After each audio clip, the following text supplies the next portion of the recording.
alhamdulillah bisa ketemu sama Gus Yunus. Jangan Gus lah Mas, Yunus gitu aja. Sama Mas Yunus kembali. Mas Yunus gitu. Kalau Gus itu anak kiai loh. Oh gitu ya. Tapi kalau saya cucunya kiai. Kalau bapak saya kan bukan gitu kiai ya. Mas. Ya, geng. Mas Yunus. Oke Mas Yunus, saya ingin sedikit mengeksplor terkait dengan pengalamannya Mas Yunus ketika dulu berada di Bali.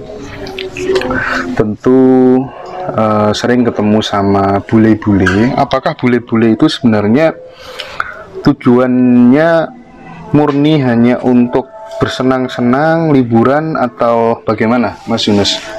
Ya, terima kasih Mas Hendra dan teman-teman dari tim Ngaji Roso. Sebenarnya pandangan saya pada awal mulai dari kecil sampai lahir, enak ya jadi orang bule gitu ya, jalan-jalan ngenteni duit kan, pandangan orang kan seperti itu.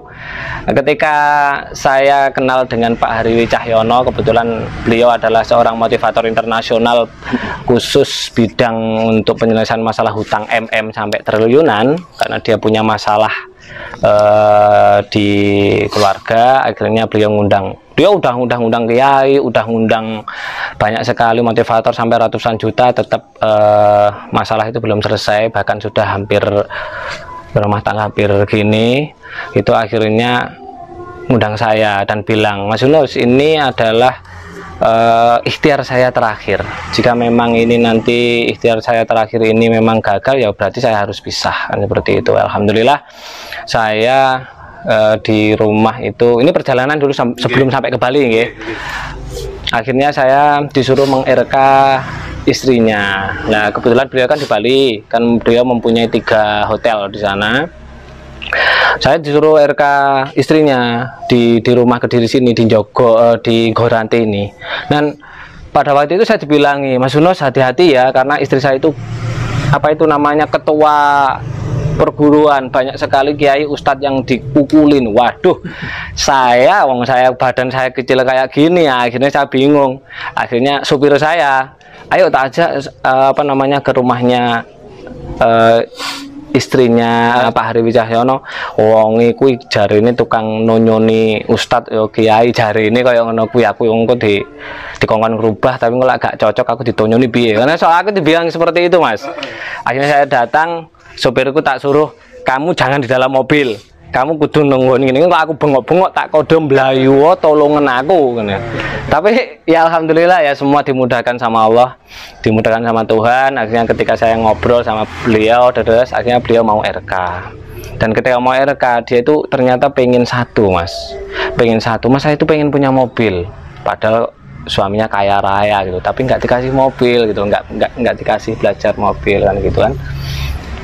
Akhirnya ya udah, mangke apa keinginannya jenengan, cita-citanya jenengan dimasukkan di RK aja, reprogramming alam bawah sadar. Mosok iso Mas, wis to dilakoni aja, jangan fokus pada proses, fokus pada goal. Urusan proses wis apa dari Gusti Allah lah. Mosok jenengan kalau doa, ya Allah aku minta beras, nanti tak masak, habis tak masak terus tak taruh piring, habis itu tak makan, kan enggak, pasti jenengan kan mintanya langsung goalnya. Kalau kita fokus pada goal, proses itu Allah pasti akan memberikan kebaikan. Tapi kalau jangan fokus pada proses, itu pasti akan apa namanya, goal ini nanti kalau ada proses, ada masalah, goal pasti berubah. Akhirnya 1 bulan saya diminta RK ke sana, 1 minggu 2 kali. Pada waktu itu ternyata dapat mobil hadiah Mas, dapat hadiah mobil Calia warna merah persis milik saya. Kalau saya kan Sigra ya, warna merah gitu kan. Mungkin karena yang dilihat mobil saya masuk alam bawah sadarnya, akhirnya terproyeksi keluar. Dia akhirnya bilang, kok iso Mas? Ya bisa, itu nggak ada yang nggak mungkin. Akhirnya beliau mengajak saya untuk main ke Bali. Di sana alhamdulillah di sana banyak teman-teman karyawan yang nah disitulah akhirnya ada kepala chef namanya Pak Binsar Sihombing, dia juga produser film dan sutradara. Dia bilang, Mas Yunus, ini metode jenengan ini sangat penting loh buat para bule-bule. Loh kok bisa Pak? Bule-bule ke sini itu sebenarnya tidak untuk menghabiskan uang, tapi mencari kebahagiaan. Seperti itu ya. Disitulah akhirnya kita membuat kesadaran, lembaga kesadaran Geriyogi. Nah ternyata bule-bule di sana itu mencari hanya untuk belajar meditasi, hanya pengen bahagia Mas. Nah, contoh satu lagi aja yang barusan aja semalam dan tadi pagi. Tadi pagi kan saya ditelepon sama temen yang dari Amerika. Itu seperti itu, Mas. Kita butuh metode dan meditasinya Mas Yunus, karena di sini itu banyak teman orang-orang di sini hanya butuh kebahagiaan saja. Banyak kasus rumah tangga bunuh diri, rumah tangga suami ditembak, anak ditembak, bunuh diri sangat tinggi di Amerika. Jadi nanti kalau sudah musim semi ke tim kita ajak ke Amerika, bisa nggak Mas Yunus? Oh, bisa banget, saya bilang gitu. Jadi sebenarnya gitu Mas Hendra ya, bahwa ternyata banyak, ya tidak semua tapi kebanyakan bule-bule, para teman-teman bule dari luar negeri itu ternyata datang ke Indonesia itu tidak hanya untuk traveling, tidak hanya untuk berwisata. Yang paling diinginkan mereka adalah untuk mendapatkan kebahagiaan dari dalam. Itu sebenarnya. Nah, untuk masalah kasusnya bahwa saya tidak tahu, tapi yang jelas mereka hanya ingin mendapatkan rasa bahagia sejati. Makanya banyak mendatangi teman-teman Romo yang di sana mengajarkan meditasi, termasuk di lembaga Gria Kesadaran Yogi itu juga. Jadi seperti itulah gambarannya sebenarnya. Nah, tapi kalau kita memandangkan wah enak ya, bule duitnya wah enak menarik kapan kok yang ngubeng wisata-wisata, padahal enggak lah, kalau sawang sinawang lah intinya. Iya, itu seperti itu. Kalau seperti kasus-kasus klien yang misalnya, kalau yang datang ke Mas Yunus ini kan tak lihat yang paling banyak urusan keterpurukan finansial. Ada nggak sih Mas yang datang karena kepentingan dia sudah mencari jati diri, mencari kesejatian, sudah pontang-panting ke sana kemari, tapi juga belum bisa ketemu lah. Kira-kira ada kasus yang datang untuk ingin merasakan kesejatian atau Tuhan atau bagaimana gitu, ada nggak?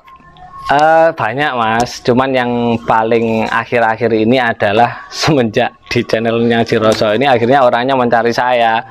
Akhirnya sampai datang ke rumah itu sudah 3 orang. Sudah 3 orang yang tak kira mereka datang untuk supaya hidup itu mudah, didatangi uang mudah. Ternyata lucu banget gitu loh, ternyata lucu banget. Yang teman dari Mojokerto itu namanya, panggilannya Mas Aan, cuman namanya Mas Andi R siapa gitu ya. Dia datang ke saya, tak kirain dia punya masalah, entah itu masalah finansial, keluarga, atau bisnis atau usaha. Ternyata dia tujuannya jenengan datang ke saya untuk RK apa Mas? Iya Mas, saya itu sudah mendatangi banyak sekali termasuk motivator, termasuk seperti sampai ke Kuantum Ikhlas Pak itu ya kan, termasuk beliau yang punya gedung tinggi yang ada lafaz Allahnya banyak juga, itu banyak sekali, tapi belum menemukan yang saya inginkan. Lah emang yang jenengan inginkan itu apa? Connect dengan Sang Maha Pencipta. Saya langsung ngakak Mas. Lah wong jenengan itu sebenarnya sudah connect, cuman jenengan aja yang nggak sadar. Karena apa? Melupakan Sang Dia. Emang bisa Mas ya, saya ya nanti dirasakan sendirilah. Nggak kepengen dikejar uang gitu, nggak Mas, saya kepengen itu aja. Seperti itu. Dan setelah proses 2 step ya, yang pertama adalah penurunan gelombang otak, yang ketiga adalah pernafasan, pelepasan hormon kortisol dan hormon norepinefrin, 2 hormon yang membuat manusia terpuruk. Itu akhirnya setelah selesai 30 menit itu dia langsung megang kepala gini sambil senyum-senyum, sambil ngapain Mas kok jenengan kok senyum-senyum? Nggak tahu Mas, ini rasanya enteng banget, saya belum pernah merasakan kayak gini dan saya rasanya lahir kembali. Moga nanti jenengan cari orangnya, diliput bisa itu. Tadi itu sudah saya WA orangnya, saya minta video testimoni itu seperti itu. Sama dengan yang semalam. Yang semalam teman dari Jombang itu namanya Mas Taufan. Nah itu Mas Taufan itu dia kan mantan pendeta ya. Iya mantan pendeta. Dia kalau dari segi finansial udah, dari pendeta kan terstruktur ya, terstruktur dan dijamin banget. Dia kan di mana, di Palangkaraya di Kalimantan mana itu. Dia udah lama Mas. Akhirnya dia tidak, kok gini ya rasanya hidup, padahal finansial ada, terus saya sudah dijamin, kalau masalah secara syariat ketuhanan juga kelihatan, tapi kok rasanya hampa bla bla bla. Dan akhirnya saya pencarian sampai bertemu dengan guru-guru dan banyak sekali. kemarin setelah melihat channelnya jenengan Mas Yunus di Ngaji Rasa itu, saya kok ada klik kepengen ketemu jenengan, wis pokoknya nggak ngurus, pokoknya kudu ketemu. Akhirnya nyampe sini itu jam 2 siang. Nah kebetulan saya kan masih ada tamu. Belum. Habis itu jam 3 saya kamuflase dulu, ngajar dulu di pondok. Kamuflase ngajar. Udah ngajar jadi ustadz dulu lah. Habis itu 4:30 saya ke sini. Terus orangnya masih jalan-jalan, maghrib akhirnya ngobrol banyak. Kok saya kok nggak ngeh Mas ya, baru udah lama loh padahal jenengan sudah menjelaskan seperti kok baru sekarang ya saya ngeh bahwa itu hidup itu seperti ini. Setelah itu malam jam 8:30 kita RK di dalam studio sini. Dia kira-kira Mas. Ternyata seperti ini Mas rasanya. Ya nggak tahu sampai yang merasakan, ngomong aku juga hanya apa yang jenengan minta ya udah saya bantu gitu aja. Gila Mas, baru kali ini Mas, padahal saya udah datang kemana-mana, bahkan saya orang mantan pendeta loh Mas. Sama, saya juga mantan ustadz ya belum. Itu nanti udah tak mintain Mas video-videonya, atau mungkin nanti Mas Indra juga kenal. Tim Ngaji Rasa bisa nyoba nanti ya Mas. Bisa. Tapi yo semua tergantung. Kalau masih siap. Kita buang dulu lah hormon korsitol dan norepinefrinnya itu kita buang. Iya. Syukur-syukur biar langsung alhamdulillah kan semuanya kan butuh tahapan ya. Yang penting kan ditekani duit Mas. Iya sih. Kan khusyuk, ibadah khusyuk kan kalau ditekani duit. Iya, seperti itu. Tapi bener lah, kepentingan orang datang beda-beda lah. Ada yang sudah selesai secara finansial, yang dicari ya kedamaian, pengen merasakan sambung dengan Tuhan dan lain sebagainya. Yaitu yang mungkin membuat saya tergerak untuk kemudian